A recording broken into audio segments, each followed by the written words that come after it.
Sufi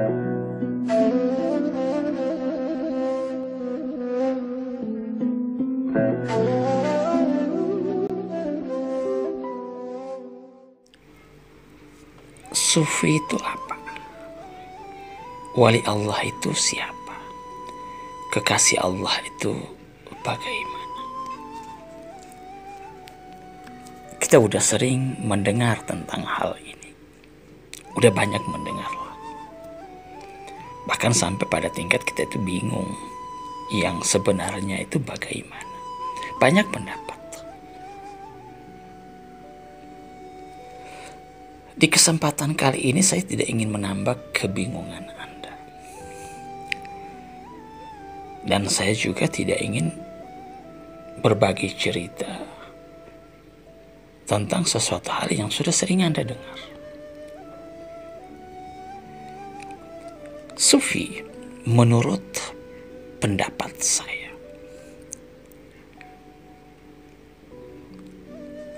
tidak lain orang yang dekat dengan Allah, itu saja. Sufi adalah orang yang dekat dengan Allah.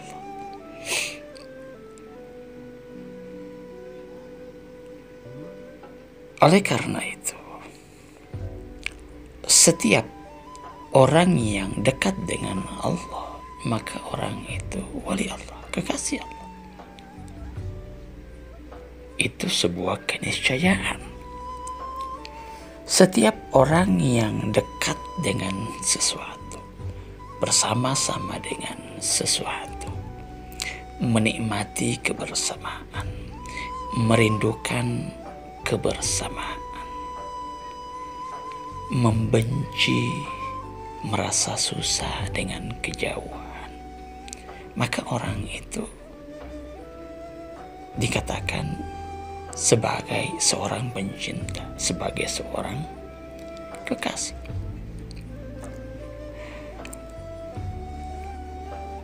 Makanya di dalam salah satu riwayat kisah diceritakan bahwa Nabi Isa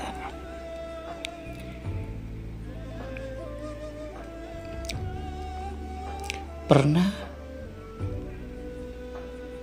ditanya oleh seseorang sahabat beliau, "Wahai Ruhullah, wahai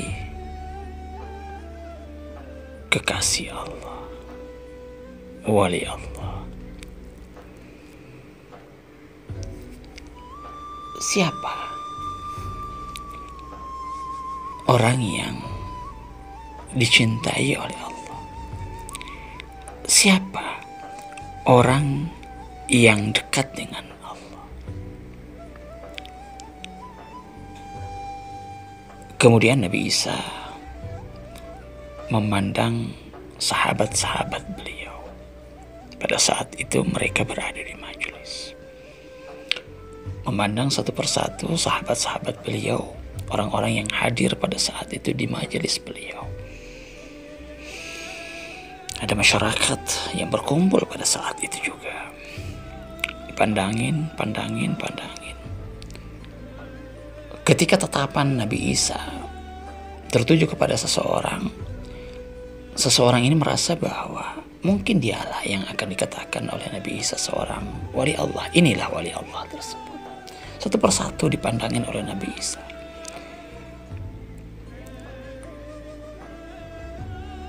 Suasana hening sejenak. Tidak ada satu kata pun yang keluar dari lisan suci Nabi Isa. Kemudian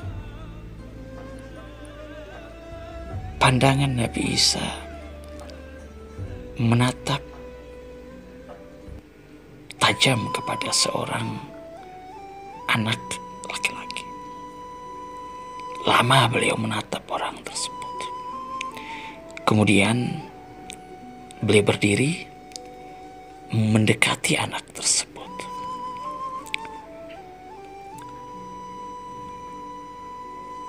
hadirin, sahabat, masyarakat yang ada di tempat itu heran dengan tindakan dan sikap Nabi Isa.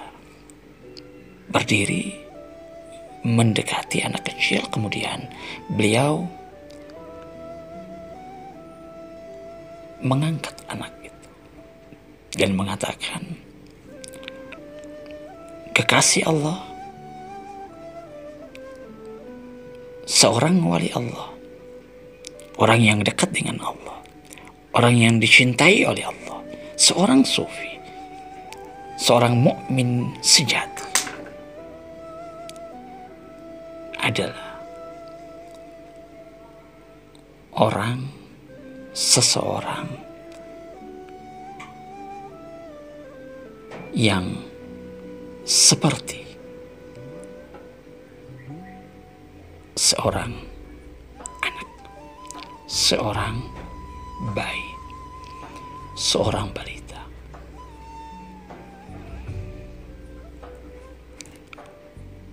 Sahabat beliau, masyarakat terheran-heran dengan apa yang dikatakan oleh Nabi Isa.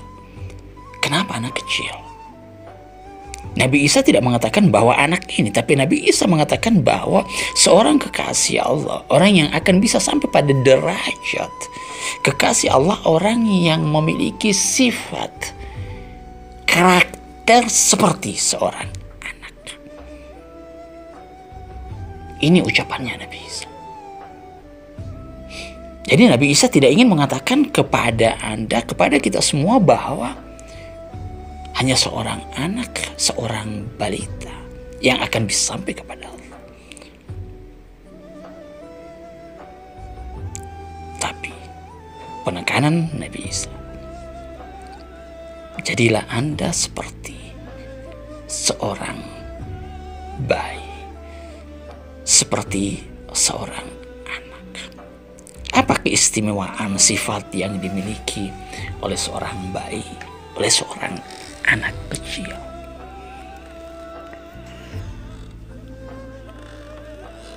Ketulusan,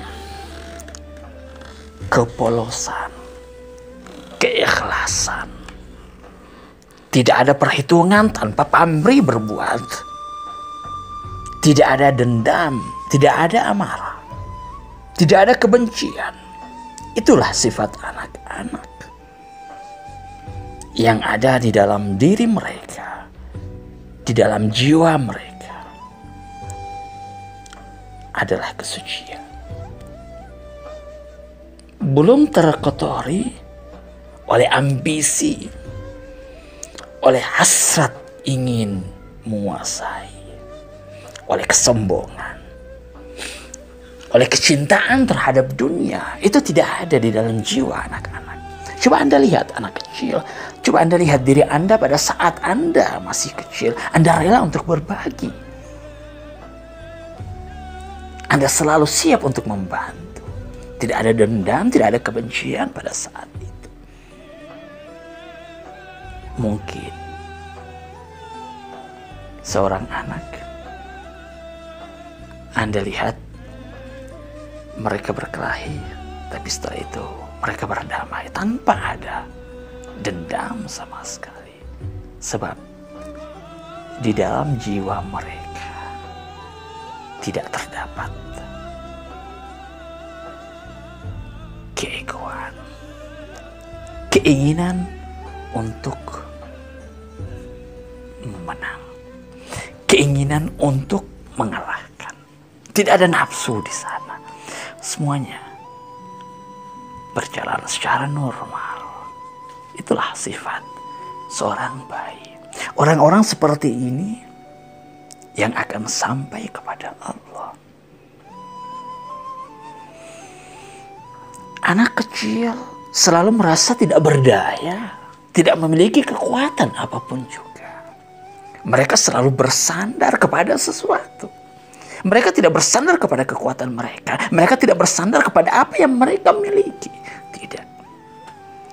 Mereka menikmati detik demi detik kehidupan mereka. Apa adanya mereka hidup.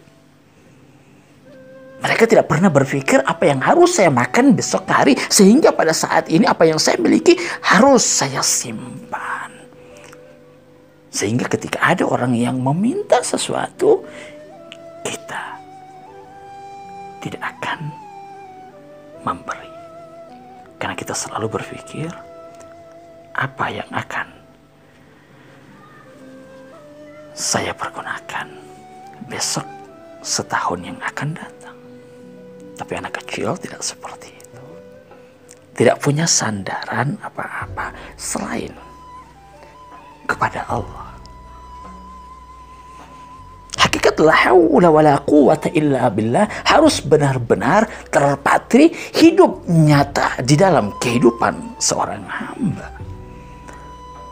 Dan ini tidak akan mungkin bisa Anda lakukan ketika Anda bersandar kepada diri Anda. Ketika Anda melihat bahwa diri Anda memiliki segala-galanya. Tidak akan bisa. Saya ingin berikan contoh sederhana kepada Anda. Seperti kehidupan kita. Nggak usah jauh-jauh kita memberi contoh terhadap kehidupan orang. Coba lihat diri kita saja.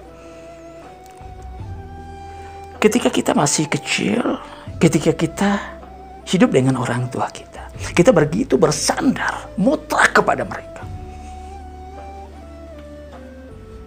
Kita tidak punya daya. Nggak punya penghasilan. Apa yang mereka katakan, sami'na wa ata'na, oke, saya siap. Karena kita merasa bahwa kehidupan saya berasal dari orang tua saya. Makanan dari mereka. Belanja dari mereka. Semuanya dari orang tua kita. Tapi ketika kita mulai dewasa, punya pekerjaan, ada jabatan, mulailah pada saat itu kita merasa terpisah dari orang tua kita. Kita mulai berani untuk membantah. Kita merasa bahwa kita tidak lagi bersandar kepada kedua orang tua kita. Kita mulai merasa diri kita itu ada. Kita merasa bahwa diri kita itu punya sesuatu. Sandaran kepada orang tua kita sedikit demi sedikit mulai lenyap. Apalagi kalau Anda memiliki jabatan yang begitu besar, kekayaan yang begitu banyak. Mungkin Anda tidak akan lagi memandang orang tua Anda. Begitu juga kita dengan Allah. Ketika kita melihat bahwa segala-galanya kita miliki, harta saya punya, jabatan saya punya, kita merasa bahwa semua hidup kita berjalan secara normal, semuanya ada, kita merasa seakan-akan kita tidak punya hubungan dengan Allah. Nggak punya hubungan. Bahkan ibadah yang kita lakukan pun pada saat itu bukan sebagai sebuah bentuk penghambaan. Ingat, bukan keluar dari rasa penghambaan, tetapi keluar kita kerjakan sebagai bentuk sebuah kewajiban, beban. Saya harus tunduk. Hanya sebatas itu saja. Itu karena kita mulai merasa diri kita ada. Makanya tidak salah di dalam ucapan para kekasih Allah dikatakan bahwa wujuduk, keberadaanmu, dhanbun la yuqasu bihi dhan. Sebuah dosa yang tidak bisa dibandingkan dari semua dosa-dosa yang ada. Inilah awal dosa bagi seorang manusia. Merasa diri Anda ada. Semua Anda bisa kerjakan ketika merasa diri Anda ada. Ada apa saja. Punya sesuatu. Punya ini dan punya itu. Kan begitu? Iya. Makanya di dalam kesufian, di dalam tasawuf, menafikan keberadaan diri. Sebuah kewajiban untuk bisa dekat dengan Allah. Tidak melihat dirimu. Menyembunyikan dirimu dari segala sesuatu. Ini yang sering dikerjakan oleh para kekasih-kekasih Allah. Coba bayangkan mereka mengerjakan sesuatu mereka sembunyikan. Rata-rata tidak ditahu oleh siapapun juga kebaikan. Bukan hanya keburukan. Kalau kita keburukan yang kita pendam. Kita tidak ingin ditahu oleh orang lain dengan keburukan kita. Tetapi kalau kebaikan kita, Masya Allah, kita sebar. Kita pasangin status. Kalau perlu. Kita bikin banner. Kita umumkan kepada orang lain bahwa saya menyumbang ini, memberi ini. Supaya satu dunia tahu siapa diri saya, apa yang saya punya, apa yang saya lakukan. Anda tidak pernah berbuat baik ketika Anda melakukan itu. Tapi Anda sedang memperbesar keakuan Anda. Hijab sedang Anda ciptakan antara diri Anda dengan Allah. Bukan Anda semakin dekat kepada Allah, tapi sebenarnya Anda sedang menjauh, semakin jauh dari Allah. Sehingga tanpa Anda sadari, Anda sebenarnya sedang menghijabi diri Anda dengan Allah dan sedang menciptakan satu neraka penderitaan di dalam kehidupan Anda. Disentil, Anda sakit. Tidak dihormati, Anda menderita. Anda marah ketika orang tidak menghormati Anda, tidak menghargai Anda. Ketika Anda jalan, kemudian orang tidak memanggil Anda dengan status yang Anda miliki, Anda marah. Anda mengamuk. Kenapa? Sedangkan Anda orang yang begitu mulia. Sedangkan Anda orang yang begitu dermawan. Kena sentilan sedikit Anda marah. Karena Anda tidak sedang mendekatkan diri Anda dengan perbuatan baik Anda kepada Allah. Ini menafikan aku. Itu yang selalu dilakukan oleh para kekasih-kekasih Allah. Mereka datangi rumah orang-orang susah, orang-orang miskin yang kelaparan, para fakir. Mereka datangi. Bukan mereka menyuruh orang itu datang ke rumah mereka atau berkumpul di jalan-jalan. Bukan berbaris untuk menerima bantuan 50.000, 10.000. Sampai harus berdesak-desakan. Anda bukan sedang berbuat baik, tapi Anda sedang memperlihatkan kebaikan Anda kepada orang lain. Lihat saya, tatap saya, sorot saya, beritakan saya sebagai seorang dermawan. Itu yang sedang Anda sampaikan kepada seluruh dunia. Anda bukan sedang berbuat baik untuk Allah. Lalu bagaimana Anda ingin menjadi seorang hamba Allah yang dicintai oleh Allah, sedangkan bukan Allah tujuan hidup Anda dengan kebaikan-kebaikan Anda? Bukan begitu. Sembunyikan kebaikan Anda. Sembunyikan kebaikan Anda, sembunyikan diri Anda. Untuk apa? Masyarakat tidak butuh diri Anda, masyarakat hanya butuh kebaikan Anda. Masyarakat itu yang mereka butuhkan. Kebaikan Anda, harta Anda. Oke, berikan harta Anda kalau memang Anda ingin menyumbang. Bukan diri Anda yang Anda tampilkan. Seakan-akan Anda yang harus selalu berada di depan, harta Anda di belakang. Puji dulu diri saya, lihat dulu diri saya, sorot dulu diri saya, angkat dulu diri saya, hormati dulu diri saya. Baru kemudian harta saya akan berikan kepada Anda. Allahu Akbar. Harta bukan milik Anda, ini milik Allah. Anda hanya wasilah, Anda hanya jembatan, Anda hanya media Allah. Allah ingin dikenal dengan kebaikan-kebaikan tersebut, bukan Anda. Sembunyikan diri Anda kalau Anda ingin menjadi kekasih Allah, kalau Anda ingin dekat dengan Allah. Itulah seorang sufi, itulah seorang kekasih Allah. Jadilah Anda seperti seorang bayi yang tidak ingin dipuji, yang tidak ingin terlihat, yang tidak berdaya, yang tidak merasa dia memiliki sesuatu. Itu tidak berdaya apa-apa. Bukan punya saya. Punya siapa? Punya yang memberi nikmat kepada saya. Pujilah dia, jangan puji saya, jangan lihat saya. Sorotlah Allah, pujilah Allah. Sehingga semua masyarakat berbondong-bondong memuji Allah, bukan memuji dirimu. Semakin mengenal Allah, bukan mengenal dirimu. Itu yang harusnya engkau lakukan. Jangan engkau menjadi hijab. Jangan. Terkadang kita yang menjadi hijab orang-orang untuk bisa dekat dengan Allah. Coba lihat dia seorang dermawan, coba lihat dia seorang alim ulama, puji dia, besarkan dia. Lalu di mana Allah? Allah tidak ada. Orang tidak mengenal Allah. Orang lebih mengenal dirimu, orang lebih memuji dirimu. Orang berbondong-bondong mencium tanganmu, memuji dirimu, tapi tidak mengenal Allah. Orang lebih marah ketika orang menghina dirimu daripada mereka menghina Allah. Seperti itu jadinya. Hilangkan dirimu. Sebagaimana baginda Rasulullah. Ketika baginda Rasulullah menjadi panutan kita, maka kita harus berusaha untuk menghidupkan akhlak Nabi dalam kehidupan kita.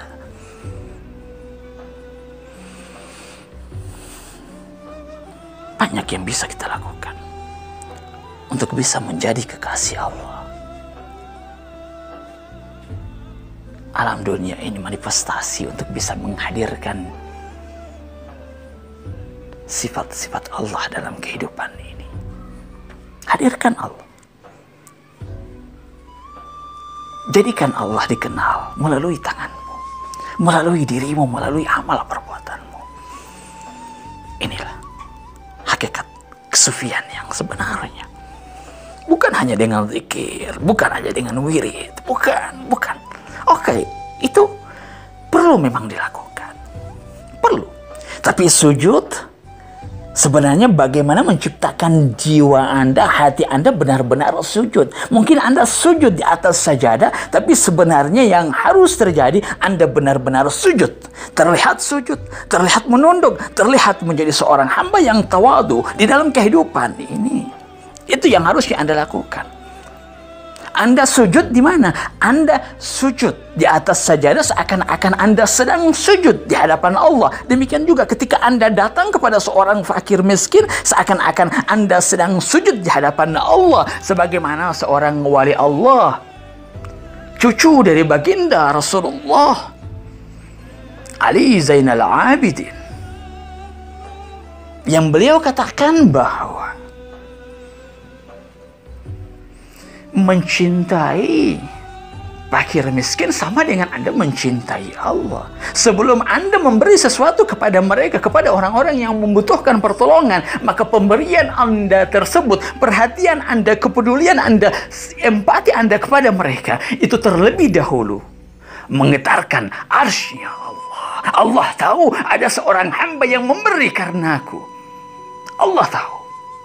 Allah tahu kau berbuat karena Allah. Arsy-Nya Allah berguncang dengan perbuatan-perbuatan baikmu. Para malaikat bertahmid, bertasbih, beristighfar untukmu, mendoakan keselamatan untukmu. Itu karena engkau sedang membesarkan, sedang memuji nama Allah. Aku berbuat karena Allah, bukan karena diriku, bukan untuk siapa-siapa. Maka engkau terpuji di langit, mulia di bumi. Allahu Akbar. Apalagi yang Anda inginkan? Para malaikat akan merindukan Anda pada saat itu. Mana hamba Allah tersebut yang dipuji oleh para malaikat? Malaikat di langit, mereka ingin datang kepada Anda. Mereka ingin bertamu dengan Anda. Bukankah Rasulullah seperti itu? Dirindukan para penduduk langit sehingga mereka meminta kepada Allah, ya Allah hadirkan Rasulullah di tempat ini. Isra Mi'raj terjadi. Anda pun akan seperti itu. Allah akan mengangkat Anda, mengangkat jiwa Anda untuk menafak jalan perjumpaan dengan Allah. Anda akan mi'raj. Anda akan terbang menuju singgasana Allah. Allahu Akbar. Ini hakikat kesufian tersebut. Cintai hamba-hamba Allah. Itu bukan sekedar Anda sujud, bukan sekedar Anda berkurung di dalam kamar, bukan, sehingga Anda tidak nampak di luar apa yang Anda lakukan. Silakan hadirkan keberadaan Allah melalui perbuatan-perbuatan baikmu. Oke, demikian. Mudah-mudahan bermanfaat. Insya Allah kita mampu menghidupkan sifat-sifat kelembutan Allah dalam kehidupan kita. Semoga kita mampu menghadirkan Allah dalam kehidupan ini.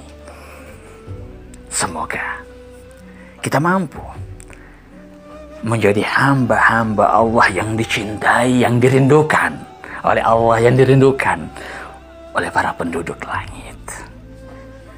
Insya Allah, mudah-mudahan ini yang kita harapkan. Saya yakin kita semua bisa. Yang penting ada komitmen, ada keinginan yang besar, ada kesungguhan untuk menerapkan hal ini dalam kehidupan kita. Nafikan keakuanmu, nafikan, lenyapkan nafsumu. Ini hijab utama kita. Merasa ada keberadaan, selalu ingin ini dan ingin itu, selalu ingin hadir, selalu ingin terlihat, selalu ingin muncul. Hilangkan itu. Insya Allah kebaikan-kebaikan besar akan datang kepadamu, akan menghampiri dirimu. Allah yang akan mengirimkan itu kepadamu. Allah udah berjanji, siapa yang bekerja untukku, aku akan memberi gaji kepadanya. Siapa yang beramal untukku, aku yang akan menjadi wakil baginya. Allahu Akbar. Bukan, ini janji Allah. Allah itulah yukhliful mi'ad. Allah tidak pernah mengingkari janjinya, enggak pernah. Hanya kita yang tidak yakin dengan janji Allah. Kita ragu, kita tidak pernah ingin bertawakal mutlak kepada Allah, tidak ingin pasrah kepada Allah, tidak ingin bersandar kepada Allah. Kita tidak pernah menyerahkan diri kita kepada Allah. Lalu bagaimana Allah mau memberikan bantuannya kepada kita, mau mengangkat derajat kita, mau menyelesaikan masalah kita? Mustahil itu akan terjadi. Penutup, kunci, pegang ini. Seberapa besar, pegang ini. Ini satu kaidah bagi Anda pegang. Seberapa besar dan seberapa banyak Anda menghilangkan sandaran Anda terhadap diri Anda, menghilangkan keakuan Anda, menghilangkan keberadaan Anda, seberapa besar itu Anda hilangkan, maka sebesar itu juga kedekatan Anda kepada Allah. Itu syarat utama. Seberapa besar Anda hilangkan sandaran Anda terhadap diri Anda, terhadap orang lain, terhadap kehidupan dunia ini, maka sebesar itu juga kedekatan Anda kepada Allah. Sebesar itu juga kasih sayang Anda kepada Allah akan menghampiri hidup Anda. Sebesar itu juga tetapan Allah akan mengarah kepadamu. Sebesar itu juga Anda akan merasakan kedamaian, kebahagiaan, ketenangan, dan kasih sayang dalam kehidupan ini. Itu, ingat, itu pegangan. Oke, demikian. Assalamualaikum warahmatullahi wabarakatuh.